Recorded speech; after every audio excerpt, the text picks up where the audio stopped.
ஒரு நிமிஷம் கண்களை மூடிக்கொள்வோம். இயேசு இந்த உலகத்தில் வந்தது எனக்காக. எங்கள் வாழ்க்கையை திரும்பி பார்ப்போம். இயேசு இந்த உலகத்தில் வந்தது எனக்காக. அந்த இயேசு தந்த அந்த புதிய வாழ்வு, எல்லாவற்றையும் கடந்த ஒரு புதிய வாழ்வு எனக்குள் இருக்கிறதா? இன்றைய நாளில, இந்த வாரத்தின் கடைசி நாள்ல, தவக்காலத்தின் இந்த 2வது வெள்ளிக்குள்ள வந்துட்டு இருக்கிறேன். இந்த தவக்காலத்தில் இதுவரை கடந்து வந்த பாதை எவ்வாறு இருக்கிறது? இந்த தவக்காலத்துல இன்னும் நான் முன்னோக்கி ஓட வேண்டும் என்ற அந்த உறுதி எனக்குள்ள எவ்வாறு இருக்கிறது? ஆண்டவருடைய செயல் என் வாழ்வில் துவங்கி இருக்கிறது என்பது எனக்கு விளங்குகிறதா? இது கண்களை மூடி ஆண்டிடம் ஒப்புக் கொடுப்போம். ஆண்டவரே, லலிதாத்த சொன்னது போல, இயேசு இந்த உலகத்துக்கு வந்தது எனக்காக என்ற இந்த வாரம் நாங்கள் மெடிடேட் பண்ணி கொண்டிருக்கிறோம். அந்த ஆண்டவரிடம் கேட்போம், ஆண்டவரே, நீர் இந்த உலகத்துக்கு வந்த அந்த அன்பு பிரசன்னம், அந்த டிவைன் ரெவலேஷன் எனக்கு இந்த வாரம் கிடைக்கட்டும். இயேசு இந்த உலகத்தில் வந்தது எனக்காக அந்த ரெவலேஷன் எங்களுக்கு ஒவ்வொருவருக்கும் பெறுமாறு இந்த தூய ஆவியானவரே எங்கள் ஒவ்வொருவருக்குள்ளும் நிறைவாக இது நேரத்தில் இறங்கிவார். எங்கள் பலவீனங்கள், எங்கள் கஷ்டங்கள், எங்கள் துன்பங்கள், எங்களில் இருக்கக்கூடிய எல்லா விதமான சிக்கல்களையும் தாண்டி உமது வல்லமை எங்களை நிறைவாக வெளிப்படுமாறு எங்களுக்குள் இறங்கிவார். அம்மா மரியே, இந்த பயணத்தில் எங்களோடு கூட நடந்தாள்.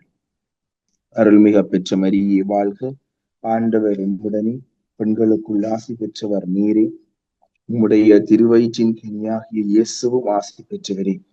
புனித மரியே, இறைவனின் தாயே, பாவிகளாயிருக்கிற எங்களுக்காக இப்பொழுதும் எங்கள் இறப்பின் வேளையிலும் வேண்டிக் கொள்ளும். ஆமென். Praise the Lord. The Lord. Praise the Lord. Praise the Lord. Praise the Lord. இன்றைக்கு நாங்கள் இந்த தவக்காலத்தின் 2வது வெள்ளிக்கிழமை நாங்கள் எல்லாரும் சேர்ந்து இன்றைக்கு வந்து பார்க்க வந்திருக்கிற முதலாவது வாசகம், அதாவது இன்றைக்கு நாங்க பார்க்க வந்திருக்கிற முதலாவது நாங்கள் முதலாவது வாசகத்தை போட்டோம். இன்று இயேசுவே, இன்று ஆண்டவரை தேங்கிறோம். சோ இன்றைக்கு ஆண்டவர் இந்த வாசகங்கள் மூலமாக, முதலாவது வாசகம் 2வது வாசகம் மூலமாக அழைக்கிறது என்னென்று என்று கேட்டால், எனக்கு மனதில் தொட்ட முதலாவது விஷயம், நாங்கள் ஒரு சாதாரண வாழ்க்கைக்கு அழைக்கப்படவில்லை. சிம்பிளான ஒரு வசனத்தில் சொல்லப்பட்ட கிறிஸ்தவர்களாகிய நாங்கள் தூய திருமுழுக்கின் மூலமாக தூயாவி எங்களுக்குள்ள பெற்றிருக்கிற நாங்கள் திருமுழுக்கின் மூலமாக கடவுளுடைய அந்த குடும்பத்துக்குள்ள உள்ள போயிருக்கிற நாங்கள் தூயாவியின் மூலமாக அந்த திருமுழுக்கின் மூலமாக நான் அவருக்குள்ள போயிருக்கிறேன், அவர் எனக்குள்ள வந்திருக்கிறார். இந்த அனுபவத்தை பெற்றிருக்கிற நாங்கள் ஒரு சாதாரண வாழ்க்கைக்கு அழைக்கப்படவில்லை. சிம்பிளான விஷயம். முதல் நாங்கள் இந்த எசேக்கியேல் புத்தகத்தில் எடுக்கப்பட்ட இந்த முதலாவது வாசகத்தை எடுக்க போனால், எனக்கு இந்த வாசகத்தை வாச்சோனே எனக்கு ஞாபகம் வந்தது, நான் மருத்துவராக வந்த புதுசுல ஒரு வாசிச்ச ஒரு கதை. ஏனென்றால் ஒரு மருத்துவர் எவ்வளவுதான் நல்ல மருத்துவரா இருந்தாலும் 1000 பேரை குணமாக்கினார். ஒரு பழமொழியும் இருக்கிறது, 1000 பேரை கொண்டாத்தான் அறை வைத்தேன் என்றால், அதை தாண்டி இத்தனை பேர், ஒரு நாளைக்கு 100 பேர், 200 பேர், 300 பேரை கண்டாலும் 300 பேரை கண்டு அவரை சுகமாக்கி என்னதான் கொடுத்தாலும் ஒரு பேஷண்ட், ஒரு நோயாளி செத்தால் அந்த மருத்துவர் வாழ்க்கை க்ளோஸ். அந்த மருத்துவனுடைய முழு ரெப்புடேஷன், அதாவது அந்த பேருமே ஒரு நோயாளி செத்தால் அதோட சரி. அதுக்கு பிறகு அந்த மருத்துவர் உதாரணமா பிரைவேட் செஞ்சு கொண்டுதான் சனமே போகாது. கவர்மெண்ட் ஹாஸ்பிட்டல் இருந்தா ஐயோ இவர்த்தியா வந்துட்டோமே யோசிக்கும். கிட்டத்தட்ட அந்த எசேக்கியேல் சொல்றதும் இது சம்மதமான ஒன்றுதான். ஒரு நேர்மையாளர் நேர்மையாக, நன்றி இயேசுவே, நன்றி ஆண்டவரே, தீயவரோ தம் செய்த பாவங்கள் அனைத்தையும் விட்டு மனம் மாறி என் நியமங்கள் அனைத்தையும் கை கொண்டு நீதியையும் நேர்மையையும் கடைபிடித்தால் அவர்கள் வாழ்வது உறுதி, அவர்கள் சாகார். அதாவது நாங்கள் ஒரு தீமையான ஒரு சாதாரணமான ஒரு வாழ்க்கைக்கு அழைக்கப்பட்டிருக்கிறோம். ஒரு சிம்பிளா சொல்ல போனால் கடைசியாரில் இருக்கிற அனைவரும் ஏதோ ஒரு உடைந்த ஒரு வாழ்க்கைக்கு இருந்துதான் வந்திருக்கிறோம். சோ நாங்கள் இந்த ஜேர்னிக்குள்ள வந்து ஒண்ணு ஓகே ஆண்டவரே நான் நல்லா வந்துட்டேன் ஓகே என்று சொல்லி ஒரு புதிய ஒரு ஜேர்னியை துவங்கி நல்லா வந்து கொண்டிருக்கிற நேரம் திடீரென்று ஒரு பாவத்துல செஞ்சு விலகி போனார். அதாவது அதுல சொல்லப்படுறதுதான் டக்குன்னு ஒரு பெரிய ஒரு பாவம் செஞ்சு நாங்க விழுந்து போனால் இதுல சொல்லப்படுறது நேர்ல வாசிச்சா என்ன என்ன என்ன எங்களுக்கு யோசிக்க முடியாது. ரைட், ஒரு பாவம் செஞ்சோடனே ரைட் ஆண்டவர் தனது முகத்தை திருப்பி கொண்டு தம்பி உனக்கும் எனக்கும் இனி சம்பந்தம் இல்லை, உனக்கு நீ நரகம்தான். கிட்டத்தட்ட நான் சொன்ன கதை மாதிரி இந்த இதை நேர்ல வாசிச்சோடனே எங்களுக்கு முதல் ஏற்படுற இம்ப்ரெஷன் இதுதான். ஆண்டவர் ஒரு கண்டிப்பான ஆண்டவர். நீ நன்மையின் தான் நன்மை செய்ய வேணும், நீ ஒரு பாவம் செஞ்சாலும் டக்குன்னு உனக்கு நரகம். உண்மையை யோசிக்க போனா அது இல்லை. ஆண்டவர் அன்பும் இரக்கமும் கொண்டவர், நீடிய பொறுமை உள்ளவர். உண்மையிலேயே ஆண்டவர் அங்க எங்களை அழைக்கிறது இதுதான். எங்களை ஒரு சாதாரணமான ஒரு லெவல்ல இருந்து இன்னொரு லெவலுக்கு எங்களை அழைக்கிறார். அதாவது ஒரு perfection level. But perfection level என்பது நாங்கள் நடந்து எங்களுடைய மனித சக்தியால நடக்கிற ஒரு லெவலை தாண்டின ஒரு பெர்ஃபெக்ஷன் லெவல். உண்மையான அர்த்தம் என்னென்றால் நீங்கள் எப்பயுமே பாவம் செய்யாம இருக்கிறது இல்லை அது விஷயம். சீனோ மற்றவர்களை போல நான் கொஞ்சம் பாவம் செய்வேன், நான் கொஞ்சம் தீமை செய்வேன், நான் கொஞ்சம் நன்மையும் செய்வேன், பக்கத்து வீட்டுக்காரனுக்கு கஷ்டமும் கொடுப்பேன், ஆனா பிச்சைக்காரனுக்கு 1000 ரூபாய் கொடுப்பேன் என்றும் இல்லை. ஒரு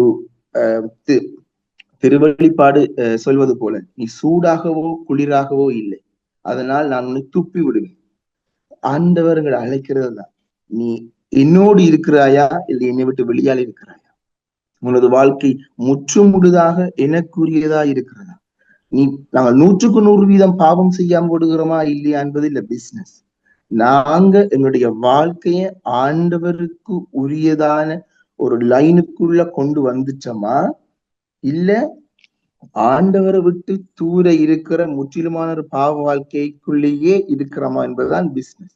ஏனென்றால் பல வேளைகளில் நாங்கள் எப்படியான ஒரு வழிக்குள்ள போயிருக்கிறோம் என்றால், எனக்கு ஞாயிற்றுக்கிழமை விடிய பூசைக்கும் போகணும், பின்னேரம் வந்து நைட் கிளப்புக்கும் போகணும். சிம்பிளா சொன்னேன், போய் நல்லா பாட்டிக்கு போகணும். விடிய காலமே உதாரணமா சொல்றேனே, இன்னைக்கு 6:30க்கு நான் 6:00 இருந்து 7 மணி மட்டும் நான் எனது விடிய இங்கே வந்து இந்த வழிபாடு சிஆர் எல்லாம் போயிட்டு இதுல இருக்கிற யாரும் அப்படி செய்கிறீர்கள் தெரியல, சிம்பிளா சொல்றேன், சின்ன உதாரணம் கதையா. ஆபீஸ்ல போய் ஒரு 10 லட்சம் ரூபாய் லஞ்சமும் வேண்டுவேன். இங்க நான் நல்லபடியா வீட்டை கோயில நல்லபடியா எல்லாரோடையும் கதைப்பேன், வீட்டை போய் இந்த ஹஸ்பண்டோடையோ ஒய்ஃபோடையோ தூசணத்தாயும் கதைப்பேன். ஆண்டவர் உங்களிடம் கேட்பதுதான், அவருக்கு பின்னால நடக்க போற நாங்கள் எப்படி இருக்கிறோம்?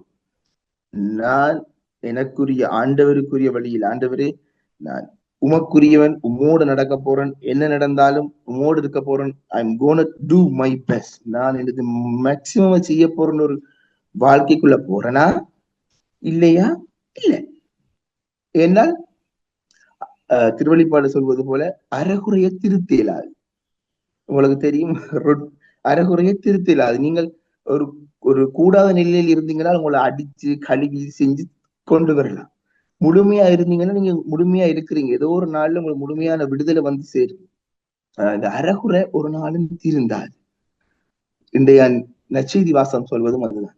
என்ன நடக்கிறது? பரிசேயர்கள், உங்களுக்கு எல்லாருக்கும் தெரியும், பரிசேயர்கள் தங்களால என்ன சொல்றது, நாங்கள் எல்லாம் மேக்சிமம் போட்டு எல்லாம் செஞ்சு ஒரு யூத மதத்தை இந்த அளவுக்கு மேக்சிமம் மேல கொண்டு போகலாம் என்ற ஒரு நிலையில தங்களுடைய மனித முயற்சியால் எல்லாம் செய்து கொண்டிருந்த மனித அந்த கட்டளைகள் 618 அந்த கட்டளைகளையும் கடைபிடிக்கிற லெவல்ல இருந்த ஒரு மனிதர்கள் தான் பரிசேயர்கள். ஆனால் அது கோயிலுக்குள்ள, எருசலேம் தேவாலயத்துக்குள்ள, அது தொழுகை கூடத்துக்குள்ள, தொழுகை கூடத்தை விட்டு வெளியால வந்து அவர்களுடைய வாழ்க்கை வேற கதை. தங்களுடைய பிரச்சனை உங்களுக்கு தெரியும். ஆண்டவருடைய நற்செய்தியில, இந்த நற்செய்தியில இன்னொரு நற்செய்தியில சொல்லப்படுது. அவர் சொல்கிறார், நீங்கள் 10 ஒரு பாகத்தை கொடுக்கிறீர்கள், ஆனால் மற்றவர்களுக்கு உதவி செய்கிறீர்கள். உங்களுக்கு தாயையும் தந்தையையும் மதிக்க வேண்டும் என்று 4ஆம் கட்டளை இருக்கிறது. ஆனால் சொல்கிறீர்கள் உனக்கு தாயையும் தந்தையும் உங்க தாய்க்கும் தந்தைக்கும் உரிய அந்த காசு கர்பான் ஆயிடுச்சு, ஆனால் உனக்கு ஒன்றும் கொடுக்க தேவையில்லை. அதாவது அவர்களுடைய நிலை ஒரு அறகுறையான, அங்கேயும் கொஞ்சம் இங்கேயும் கொஞ்சம். நோ, இன்றைக்கு உங்களுக்கு ஆண்டவர் அழைக்கிறது இந்த நோமலான நிலையை தாண்டி ஓ தோதோ ஓ நாதா, நத்திங் ஓ எவ்ரிதிங். சோ அந்த நற்செய்தி வாசத்தை நாங்கள் பார்க்க போனால் ஆண்டவர் சொல்கிறார், நாங்கள் கொஞ்சம் வாசிப்போம். இயேசுவே நன்றி ஆண்டவரே, தேங்க்யூ லார்ட். ஆண்டவர் சொல்கிறார், கொலை செய்யாதே, கொலை செய்கிறவரும் தண்டனை தீர்ப்புக்கு ஆளாவார். மேல் இருக்கிற வசனம், தண்டனை தீர்ப்புக்கு ஆளாவார் என்று முற்காலத்தவருக்கு கூறப்பட்டிருப்பதை கேள்விப்பட்டிருக்கிறீர்கள். ஆனால் நான் உங்களுக்கு சொல்கிறேன், தம் சகோதர சகோதரியிடம் சினம் கொள்கிறவர் தண்டனை தீர்ப்புக்கு ஆளாவார். அடுத்த பக்கம். நன்றி இயேசு, நன்றி ஆண்டவர், நன்றி இயேசு. Next page.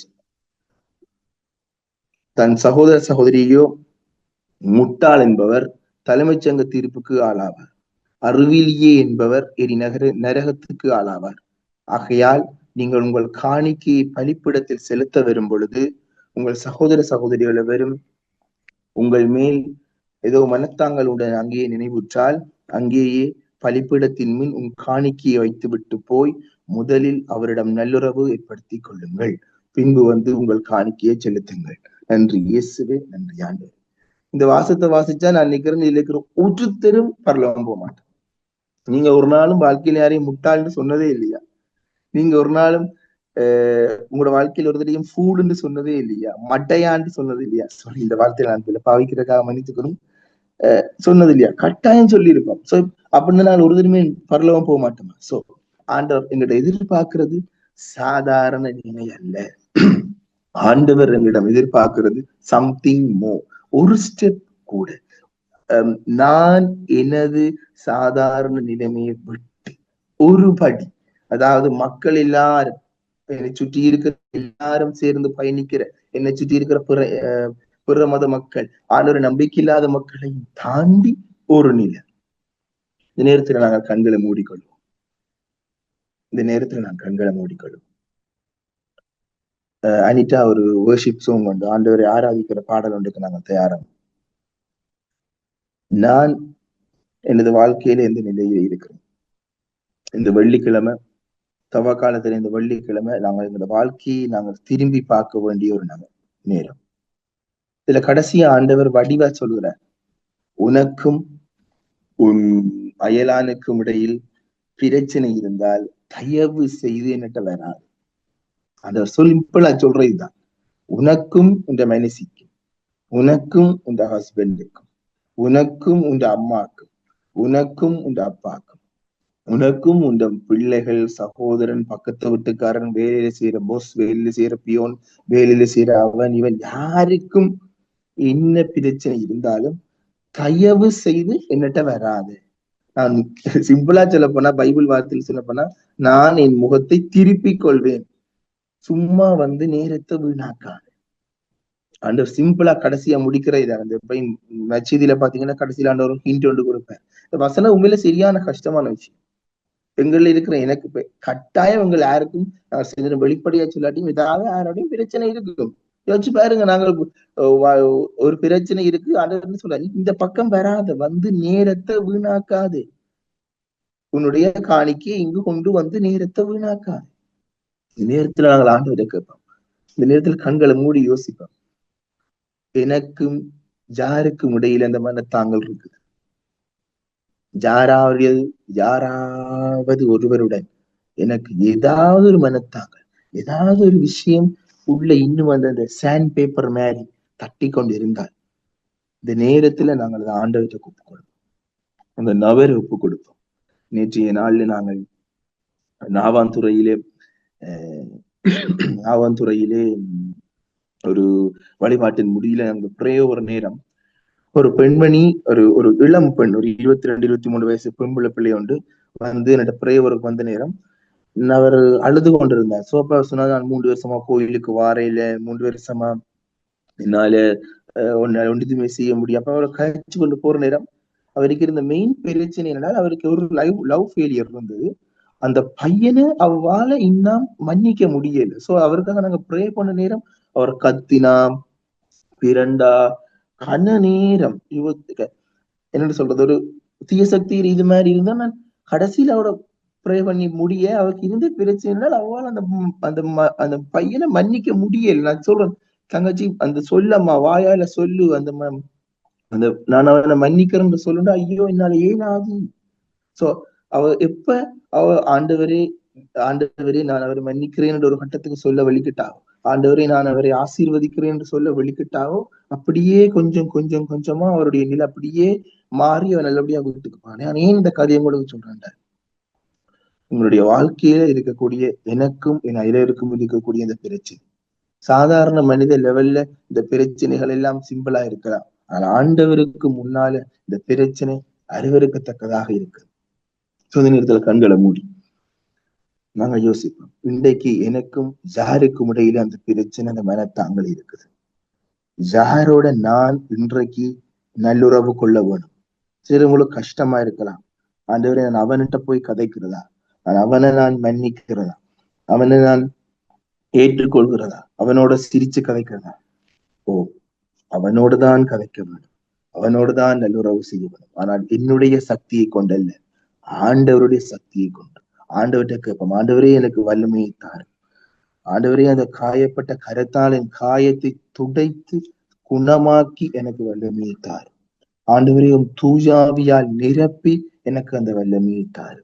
ஆண்டவர் நீங்க அந்த வல்லமை நீங்க இருக்கிற ஒவ்வொருவருக்கும், இந்த மீட்டிங்கை பார்க்க போகிற ஒவ்வொருவருக்கும் இந்த மற்றவர்களை மன்னிக்கிற அந்த வல்லமை, அந்த நல்லுறவு ஏற்படுத்திக் கொள்ள போற அந்த வல்லமையை கொடுக்க போறதுக்காக நான் நமக்கு நன்றி கூறுகிறேன். ஆண்டவரே நன்றி இயேசுவே, நன்றி ஆண்டவரே. Thank you Lord, praise you father, hallelujah hallelujah. நன்றி இயேசுவே, நன்றி ஆண்டவரே, உம்மை ஆராதிக்கிறோம் ராஜா. நன்றி இயேசுவே, நன்றி ஆண்டவரே. அனிதா, நன்றி இயேசு, நன்றி ஆண்டவரே. Thank you Lord. அதே நேரம் ஆராதனை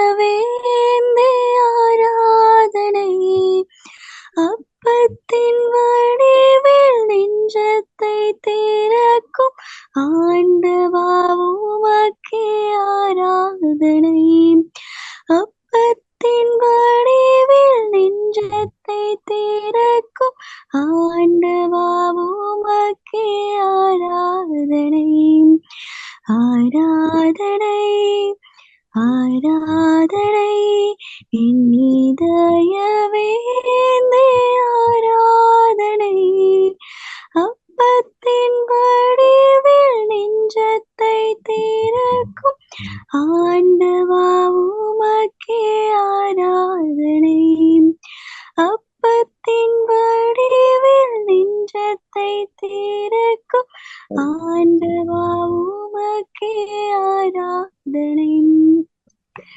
நதிகள் கடலில் கலக்கும் நேரம், அமைதி பிறக்கும் நேரம், நதிகள் கடலில் கலக்கும் நேரம், அமைதி பிறக்கும் நேரம், இயேசுவே உம்மை வணங்கும் நேரம் என் மனம் இறைமயமாகும், இயேசுவே உம்மை வணங்கும் நேரம் என் மனம் இறைமயமாகும். நன்றி இயேசு, நன்றி ஆண்டவரே. Thank you, praise you.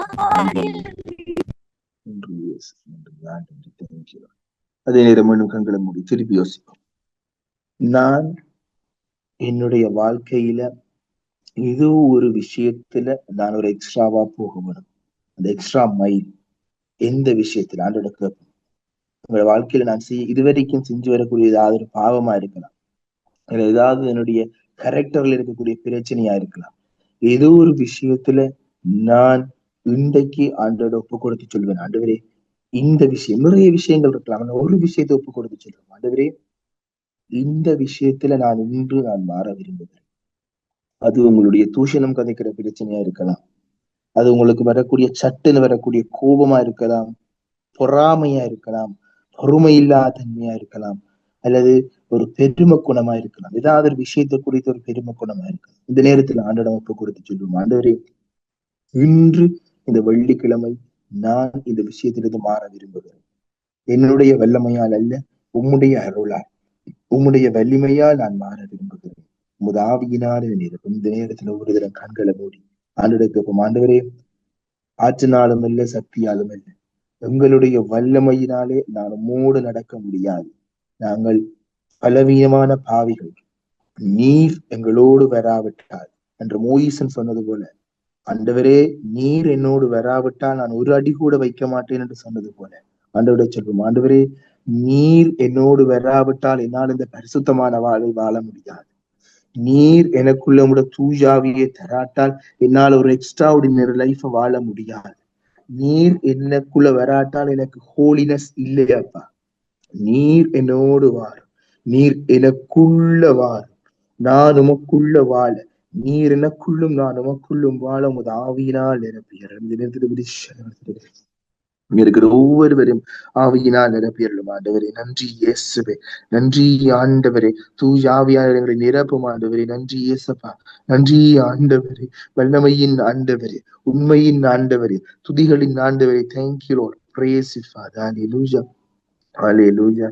நன்றி இயேசுவே, நன்றி ஆண்டவரே. இதுல இருக்கிற ஒருத்தர் சின்ன வயசா இருக்கும் பொழுது ஒரு சைக்கிள் ஒன்று துளைந்து அந்த காயம் அவருக்குள்ள இருக்கிறது. இந்த சைக்கிள் துளைஞ்சதால உங்களோட வீட்டாக்கள் உங்களை பேசி இருக்கிறேன், உங்களுக்கு அந்த காயம், அந்த கோபம் இருக்குது, அந்த வேதனை இருக்கு. ஐயோ இந்த சைக்கிள் துளைஞ்சிட்டேன்னு இந்த எல்லாரும் பேச நேரம் வந்து அந்த அவமானம் குறுகி போனீங்க. ஆண்டவர் இன்று அந்த காயத்திலிருந்து உனக்கு விடுதலை தருகிறார். நன்றி இயேசுவே, நன்றி ஆண்டவரே. தேங்க்யூ. இங்க இருக்கிற ஒருத்தருக்கு, ஒரு பெண்மணிக்கு நகைகளை குறித்த ஒரு ஒப்சஷன் அப்படி இருக்குது. அதாவது எனக்கு நகை வேணும், நகை வேணும், ஐயோ எனக்கு நகை என்கிட்ட இருக்கிற நகை காணாது, எனக்கு நகைகள் வேணும் என்று சம்பந்தமான ஒரு ஒப்சஷன் உண்டு, ஒரு ஒப்சஷன் ஒன்று இருக்குது. அது உங்களுக்கு அந்த அளவுக்கு அதிகமான ஒரு பற்று அந்த நகைகள் மேல. ஆண்டவர் இன்று அதிலிருந்து வெளியால வந்து உண்மையான அவரோடு கூட நடக்கும், அதுல மகிழ்ச்சி கொள்ளுகிற ஒரு நல்ல வாழ்வை ஆண்டவர் உங்களுக்கு தருகிறார். நன்றி இயேசுவே, நன்றி ஆண்டவரே. தேங்க்யூ. அம்மா மரியே, இருக்கிற ஒவ்வொருவரையும் ஒப்பு கொடுக்கிறேன் அம்மா. எங்கள் ஒவ்வொருவரையும் ஏற்றுக்கொள்ளும். இந்த சிலுவை அடியிலே நீ நின்ற பொழுது இயேசுடைய தூய இரத்தத்தின் வல்லமை உண்மையில் இறங்கி வந்தது போல எங்கள் ஒவ்வொருவர் மீதும் இறங்கி வரவும், இந்த சிலுவை அடியிலே நீர் உறுதியாக நின்றது போல நாங்களும் உங்கள் வாழ்க்கையில் உறுதியாக நிற்கவும், தவக்காலத்தை ஒரு கிழமைக்கு நிறைவு செய்திருக்கிற நாங்கள் இந்த வீக்கெண்டை கடந்து தொடர்ந்தும் அந்த பரிசுத்தமான வாழ்க்கைக்குள் ஆழமாக போக இயேசு வந்தது எனக்காக. அந்த டிவைன் ரெவலேஷன் எங்களுக்கு இந்த தவக்காலத்தில் வந்து நிறைய உமது திருமணம் உங்களுக்காக மன்றாடிக்கொள். அருள்மிக பெற்ற மரியே வாழ்க, ஆண்டவர் உம்முடனே, பெண்களுள் ஆசி பெற்றவர் நீரே, உம்முடைய திருவயிற்றின் கனியாகிய இயேசுவும் ஆசி பெற்றவரே. புனித மரியே, இறைவனின் தாயே, பாவிகளாயிருக்கிற எங்களுக்காக இப்பொழுதும் எங்கள் இறப்பின் வேளையிலும் வேண்டிக் கொள்ளும். அமேன். Praise the Lord. Praise the Lord. Praise the Lord.